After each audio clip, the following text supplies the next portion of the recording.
Hi everyone, welcome to Sam Talks. Today we're going to be covering chapter 5 of Ren's life story.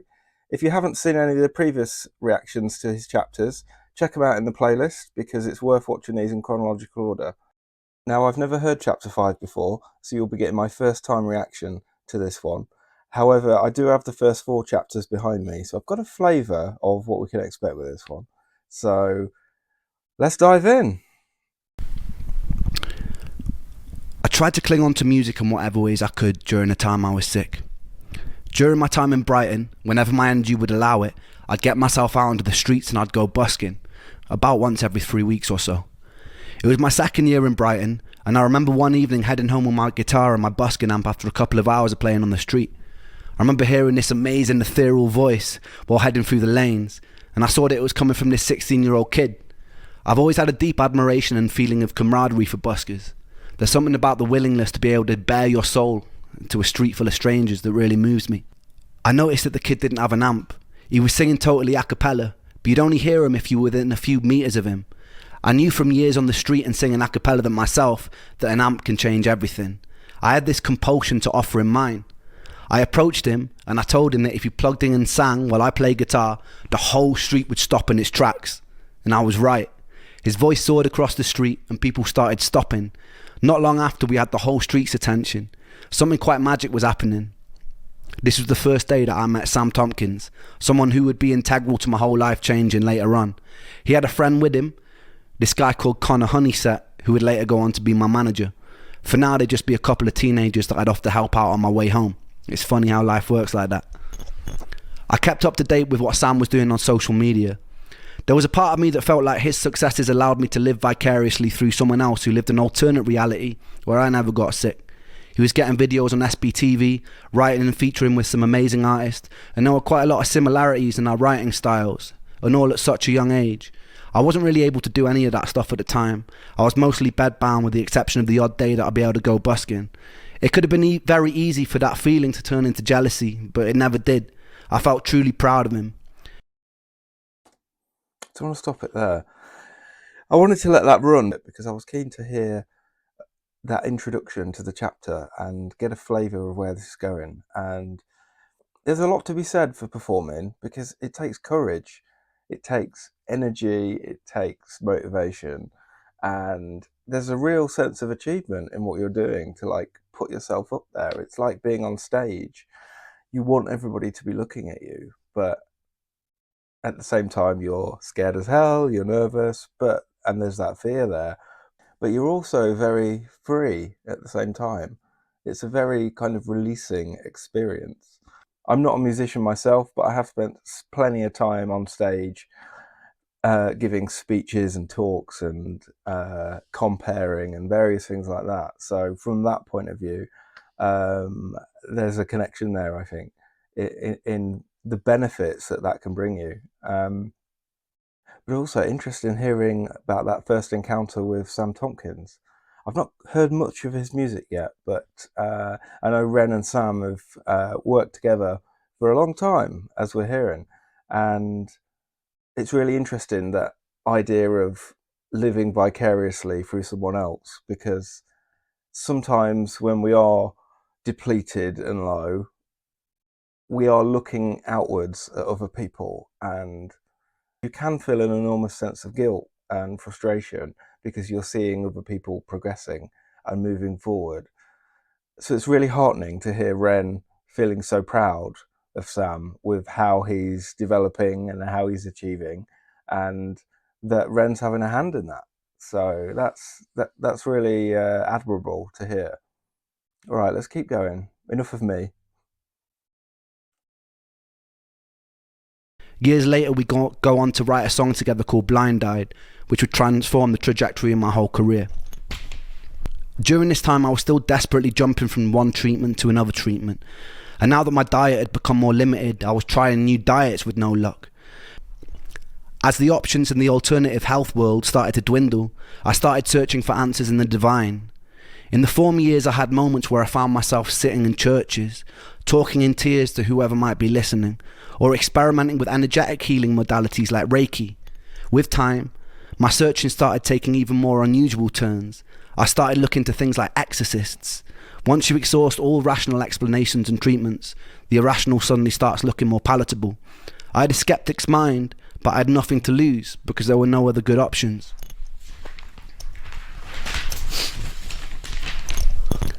My friend Momoko's mother was from Japan. She aligned herself with a sect of Buddhism called the Nichiren Daishonin. They would chant a repeated phrase over and over again while holding prayer beads. The chant would go, Nam-myoho Renge-kyo, Nam-myoho Renge-kyo, Nam-myoho Renge-kyo, over and over again. Its intention was to align you with your innate Buddhahood, to cleanse you of any bad karma and put you in alignment with your true destiny on earth, to find peace, to find tranquility. Momoko's mum gifted me with my own set of beads, and I began to chant every morning. Eventually I joined a group in Brighton after a serendipitous meeting with an incredibly eccentric, bright colourful suit-wearing piano tuner. He spotted my beads and he grinned at me and he pulled out his own. We'd sit in a small group and we'd chant for hours sometimes. There was something comforting about trusting the course of my life and illness to an incomprehensible power outside of myself. I spoke openly in these meetings that I loved feeling part of something, but that I really struggled saying with certainty that I believed in it. This was the issue I faced with every religion I temporarily aligned myself with, looking for answers. It's really fascinating how he's going to such depths of exploration to try and find some way to move his life forward. In the last chapter, we heard about some of the herbal treatments and remedies and the research that Ren had been doing to try to understand what was going on with his body and his mind. And now we're hearing about Ren taking a slightly more religious, faith-based angle and looking at chanting and meditation and not sure what's next. But it takes an incredible amount of energy and willpower to explore these different routes and an open-mindedness as well. And hats off to him for doing it too, because I don't think a lot of people would. And especially at Ren's age as well. I mean, there's not many years between Ren and I, you might be surprised to know, but yeah, I mean, as people get older, they become a bit more set a lot of the time in what they do and don't like, and a bit more fixed in their outlooks and stuff. And so it's really refreshing to hear how open-minded Ren's being to try to find something that just lifts him a bit or gives him some answers to what he's had happening. Okay. This was the issue I faced with every religion I temporarily aligned myself with, looking for answers. Something in me couldn't bring myself to take ancient texts as gospel, all too aware of how man twists so-called spiritual doctrines to suit his own power-hungry pursuits. I wanted divine proof. I sometimes screamed at the sky or the waves and begged for it. I was answered with sickness. If there was a creator, I was angry with it. The irony was that I envied people of faith. I felt like people who truly trusted themselves to a higher power seemed to possess a level of calm and acceptance that I didn't. One of my stranger encounters was going to see a shaman. The shaman, of course, was a middle-aged white woman in a quite nice-looking cottage in Brighton. She told me to lie down and she proceeded to lean over my body and made noises like coughing up phlegm while speaking an unknown ancient language that seemed to include whistling noises. After about 20 minutes of making distressed groaning noises over my back, she paused in contemplation for a while and proceeded to tell me that I'd been killed by a sword in my past life. She made sucking noises near the supposed stab site on my chest, and then she spat into a bucket. She then placed a little stone into my hand and she told me that I had to bury it on a high hill in Brighton on the next full moon. Wow, that was a bit of a wild ride. I love how visual Ren's phrasing is, and that seems to be a theme for me, at least, that I'm picking up through his chapters, that he's translating off the page into our minds what his experiences have been. And yeah, that was a very visual description there of the shaman. Interesting. Sounds a little bit left wing, I suppose. Let's find out if it works. To my hand, and she told me that I had to bury it on a high hill in Brighton on the next full moon. The most depressing part of this story is during the next full moon, I did indeed find a big hill dug a small hole, and I buried the stone in it. Surprising to say, fuck all happened. It was this journey into the spiritual unknown that led me to a very unsettling experience. I located a therapist online who had claimed to overcome ME herself. She specialised in it and dealt with people's past trauma, but also worked with energies like Reiki. I had to get the train to where she lived. She met me in the car and drove me in silence back to hers. There was a bit of an unusual energy about her. I've always been really good at reading people. I can't quite explain it, but sometimes when I meet someone, it's like I have a sixth sense for whether or not they'll play a significant role in my life. This person's energy felt alien to me. When we arrived at her, she told me that she sometimes would consult with her horses about people's health conditions. It was at this moment I knew that she was probably insane. Nonetheless, I shared a lot about my life. We got into the trauma of living with sickness, what it was like to constantly mourn your own life.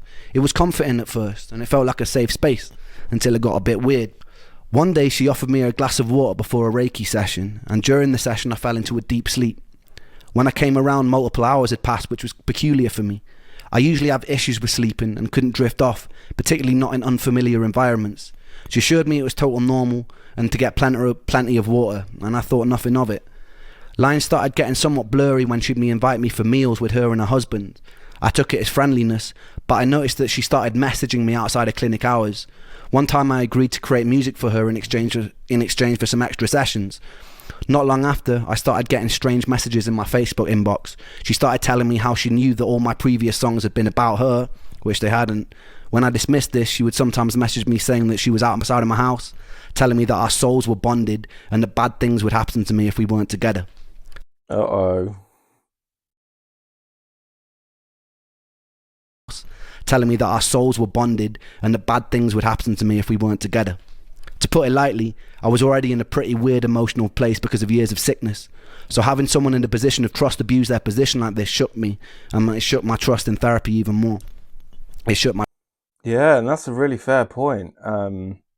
It's a very unique relationship with therapists, because you're opening up to them in a way that you're not with other people. And trust is, a huge factor in how well your relationship and your connection with that person is sustained over time. I can understand that. Like, despite the slightly humorous description that Ren's given, or at least my interpretation of it, it is actually quite a serious and probably very frustrating matter that this has come up for him, because, all the twists and turns he's had so far with trying different approaches and traveling all the time to try to meet different people and explore different options. It's it takes a lot to do that. So abuse their position like this shook me, and it shook my trust in therapy even more. It shook my trust in people in general. I told her to never contact me again, and I blocked her, but she would still occasionally get through on other numbers. One time she'd phoned my mum's house relentlessly. Wow. My mum, knowing the details, told her to stop harassing me and threatened to get the police involved after things which went silent. This was also the year that I met my second ever girlfriend, who I'd later be engaged to for a short amount of time. My little sister had already set the relationship up in her mind. She met this girl in Bristol who she got on with super well, and somehow she wingmanned me and planted the seed in her brain that she'd be perfect for her older brother, me. My sister's friend had moved to Brighton, but I was blissfully unaware of this matchmaking.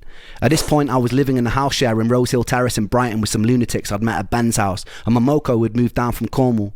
The house was only meant for 2 people, but Momoko and I had pretended we were married and pretended that we were going to have a baby to be able to get it.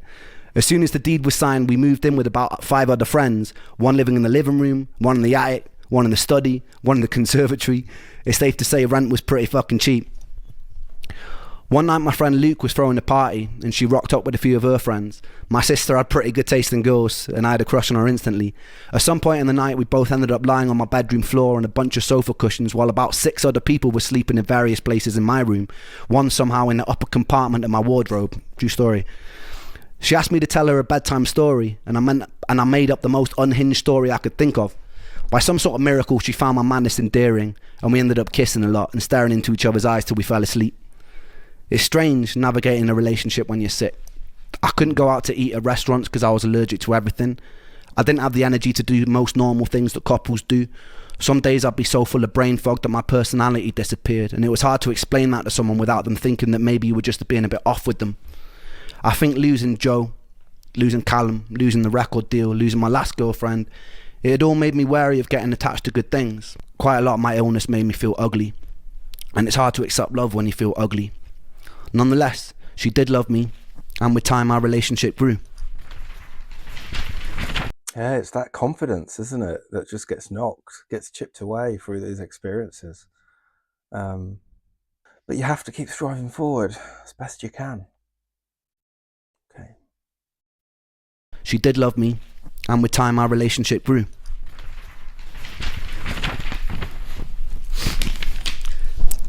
It was around this time I was contacted by a woman called Jennifer Breer, an incredibly inspiring woman whose journey seemed to parallel mine. She was an incredibly ambitious PhD student at Harvard who one day was struck down by a mystery illness that confined her to a wheelchair. She spent most of her life tirelessly searching for a way out. She was doing a Kickstarter to raise money to make a film called Canary in a Coal Mine. It would later go on to be renamed Unrest, and it would go on to win multiple awards, and it's still watchable on Netflix to this day. It's an incredibly important and very moving documentary about the horrors of living with ME. I recommend everyone checks that out. At the time, I started health blogging. I created a series of video diaries that I named Me versus ME. It would be a video document of my various trials with different alternative treatment approaches, and generally a look into the life of someone with a chronic illness. I didn't know it back then, but those videos would save my life. I guess I was occupying a place that was needed, as quite quickly many people in the chronic health communities gravitated towards my videos. Every day, I'd be sent messages telling the stories of the people who had fallen in between the cracks in the floorboards. There was heartbreaking stories. Stories of frustration and confusion. People mourning the people that used to be. Some who were new to this world. Some who had been there for decades. I tried to help them in whatever way I could. I tried to comfort people. In my own little way, I became somewhat of a spokesperson for the voiceless. I felt their pain like it was my own. This new pursuit gave me a sense of purpose that I desperately needed. Without purpose, I felt useless. I made a lot of friends, and I'd write to them on a daily basis. Some of those friends died. Some of those friends decided to take their lives, and they were wicked people. I talked to them a lot. It was this that ultimately made me decide to stop, but that wouldn't be until years later. Immersing myself in the horrors of this illness and trying to carry some of the weight for the others while I still wasn't strong enough to carry my own eventually took its toll. Jen Breer had found my videos and she asked me to make a song for her documentary. I was honoured. I wrote a song called Patience. I'll leave you with a video taken at the time to finish off this chapter. Oh, that was a really moving end to the chapter there. Despite the people that Ren's lost, it's so important to find that community for yourself, those people that can relate to you, that can listen to you, that you can connect with and bond with and share with around your experiences, because it can be incredibly isolating when you're ill in a way like this and you're trying to find out what's wrong with you. You just want to recover and be better again. There was a line that Ren mentioned, I think perhaps around halfway through here, around mourning your old life. And that really connects to me because I think there's a before and there's a now in some illnesses, because you're not necessarily born with what you have, but it strikes you down at some point in your life, and then you have to adapt, you have to learn to live with it, you have to adjust in many different ways. And Ren's outlined some of them for him around his girlfriend and being able to find ways to communicate with people about what he's got going on and why he is the way he is. And those sorts of things are not easy conversations to have, especially with it, even more so sometimes with loved ones and those that are close to you, because you've got a connection with them, but quite often it's a deeper conversation, or there may be more questions, or because your relationship with people is closer, there could be more criticism, or it's just a much more complex kind of conversation to have. And that's one small part of living day-to-day life and moving forward, but such a vital one. So yeah, I'm really pleased that Ran's found his community with those with ME, so he's able to share with others. Okay, let's listen to the song. I assume it's called Patience. I've never heard this before, so take it away, Ren. And I've learnt some lessons that will be so valuable for like, so it's a blessing and a curse being this ill, because it's completely changed me. Like it's turned me from a little cocky teenager into somebody who's quite this, I guess, prepared for things now. Like I feel like once I've gone through this, I'll throw anything at me and it'll be okay. But at the same time, as much as I see it as a blessing, I hate it. I do hate it. I think it was Thomas Edison that was like, I haven't failed, I've just found 1,000 things that don't work, which is kind of nice to look at it that way, like I'm just eliminating things. But it really challenges my mind, and yeah, it's just gotten to the point where I'm spending, let's say, like 95% of my life in a bedroom, which kind of sucks, because my mind is in such a different place in my body. My mind craves life so much. So Just stop it quickly there. And you can really see that with Ren as well, because of how focused and how motivated he is and driven. Like his mind really, you can really see that through these chapters, with how far he's willing to go to pursue his dreams, to be able to find a cure or an answer even to what he's been suffering with. And his body just wants to be in bed all the time. Yeah, that's a really apt way of putting what he's been going through and where his mind and body are. All right, let's listen to Patience. My mind craves life so much. It's alright, it's okay, I'm feeling brave, gonna face this day. It's okay, it's alright, no tears will kiss my cheeks tonight, and it's all good, and I'm just fine. My words ring out like hollow shells. Just slow down, it takes time, but time moves slow, I know this well. And my heart breaks 1,000 times a day. But for every hope that dies, another one takes its place. Because I have the strength of a mountain, and I've got the courage of the deep blue sea, and I have the heart of a lion, and the stars burn bright inside of me. And although you test me, my God, I stand so proudly. Can't you see that I have the strength of a mountain, and I'll take all you throw at me.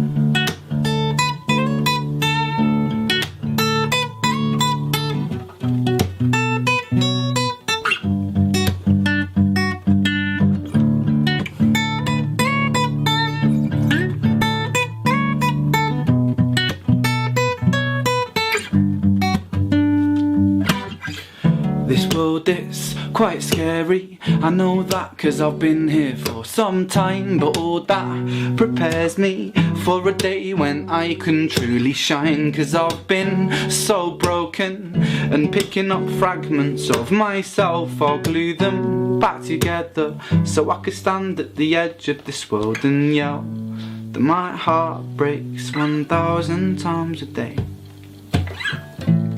For every hope that dies, another one takes its place. Because I have the strength of a mountain, and I've got the courage of the deep blue sea, and I have the heart of a lion, and the stars burn bright inside of me. And although you test me, my God, I stand so proudly. Can't you see that I have the strength of a mountain, and I'll take all you throw at me.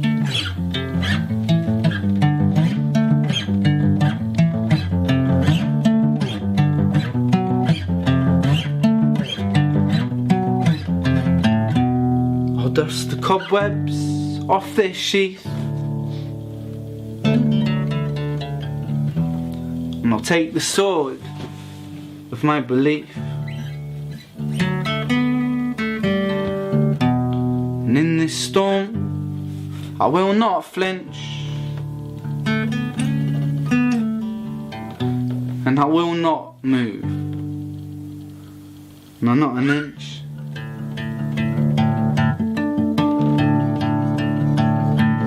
Because I have the strength of a mountain, I've got the courage of the deep blue sea, and I'll have the heart of a lion, and the stars they burn bright inside of me. But although you test me, my God, I stand so proudly, can't you see? I have the strength of a mountain, and I'll take all you throw at me.